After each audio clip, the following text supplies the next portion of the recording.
You know that moment in a meeting, at dinner, or out with friends? When you share an idea, an opinion, or just sit quietly, and suddenly a bullying comment gets thrown at you? It could be Chad from accounting, who thinks arrogance is a personality trait. Or maybe your uncle, who uses "I'm joking" as a get-out-of-jail-free card to be rude.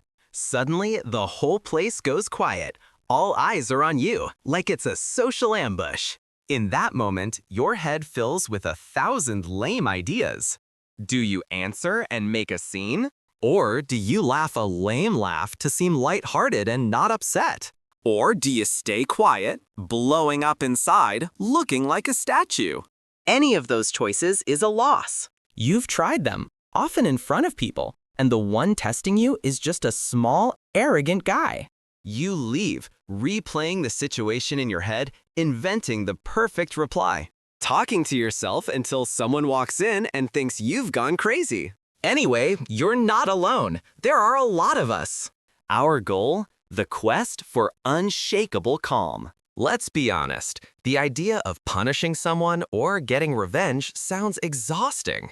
It puts you on their level, meaning they're living rent-free in your head. The real goal isn't to crush them, it's to become so unshakable, so fundamentally unbothered by their nonsense, that their attempts to throw you off balance look utterly ridiculous. This isn't about learning martial arts, it's about learning mental judo. It's using their own negative momentum against them, not by fighting back, but by gracefully stepping aside and letting them stumble over their own ego. Today, we're going on a quest. We'll build your arsenal, not with witty one-liners you'll forget, but with a complete system, a step-by-step upgrade to your social operating system. We'll start with simple defensive moves and level up to a final powerful technique. That makes you virtually immune to disrespect. By the end, you won't just know how to handle these people. You'll understand the game so well, they won't even want to play with you anymore. So stay with me and focus, because every minute of this video is full of information. Let's talk about the control game.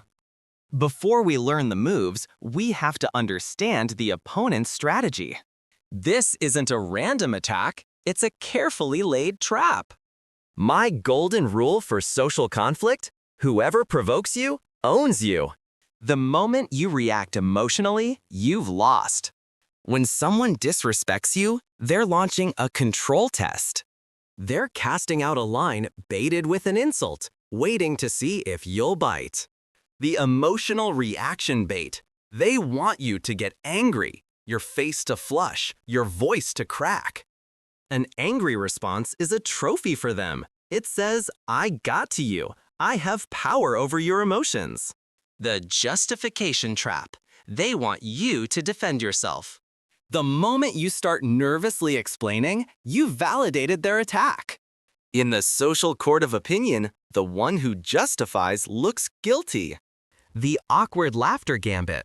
By laughing along, you communicate you're okay with the disrespect. You're sacrificing your dignity for a moment of social harmony, teaching them your boundaries are non-existent. Falling for any of these traps is like willingly walking into a cage. You hand them the key and wonder why you feel powerless. The first step to winning is to stop playing their game altogether. Let's gear up. We're going to level up your defenses, starting with the easiest. Level 1. The cold smile and the pivot. This is your basic shield. Someone throws a jab like, "I see you like to talk a lot about things you don't understand." Your instinct is to get defensive. Don't.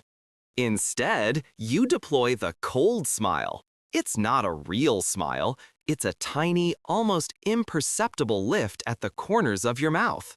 It's the smile you'd give a toddler who just proudly showed you a scribble. It's calm. It's dismissive. It's devastating. You hold their gaze for a beat, letting the silence do the heavy lifting. Then you pivot.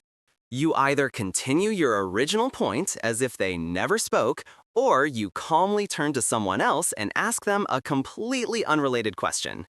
Anyway, Sarah, what were you saying about the quarterly reports? You've just sent a powerful, silent message.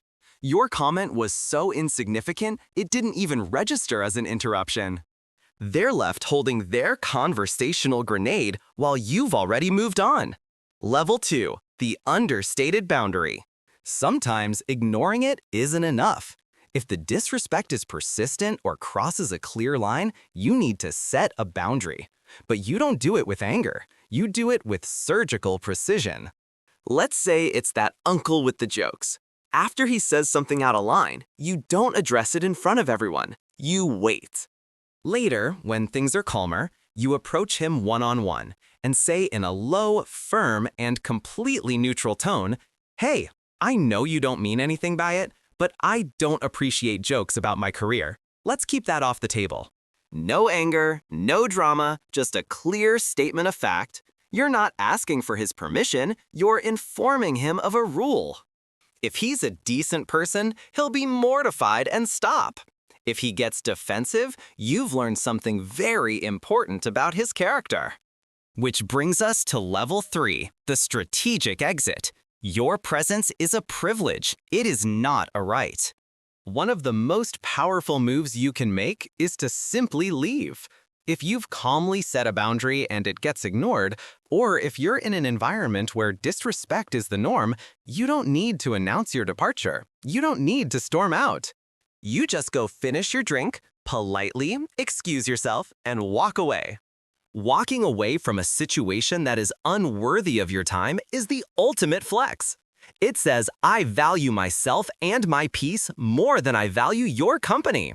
It's a move that requires zero confrontation but demonstrates immense self-respect. The final immunity, reframing the insult. So you've learned the moves, the smile, the pivot, the exit. These are powerful shields. But the master level skill isn't a shield at all. It's total immunity. It's a fundamental shift in how you see the world. And it's this. An insult is never about you. It's a confession. When someone insults you, they aren't describing you. They are broadcasting their own insecurities, their own fears, their own inner state. Their words are a mirror reflecting only what's inside them. Think of it this way. If someone with jaundice tells you that you look yellow, you don't argue. You just realize they see the world through the filter of their own illness. Disrespect works the exact same way. The person mocking your ambition is just confessing they are haunted by their own. Once you truly get this, the game changes forever. Their insult is no longer a weapon, it's a gift. It's a free, high-definition look into their own character flaws. You are no longer the target, you are the observer. So the next time it happens, let a secret smile bloom inside you. You're not being attacked. You're just watching someone shadowbox with their own demons. And that is true power. Not the ability to win the fight, but the peace that comes from realizing there was never a fight to begin with. The ultimate goal isn't to beat them, it's to make them and their opinions completely and utterly irrelevant.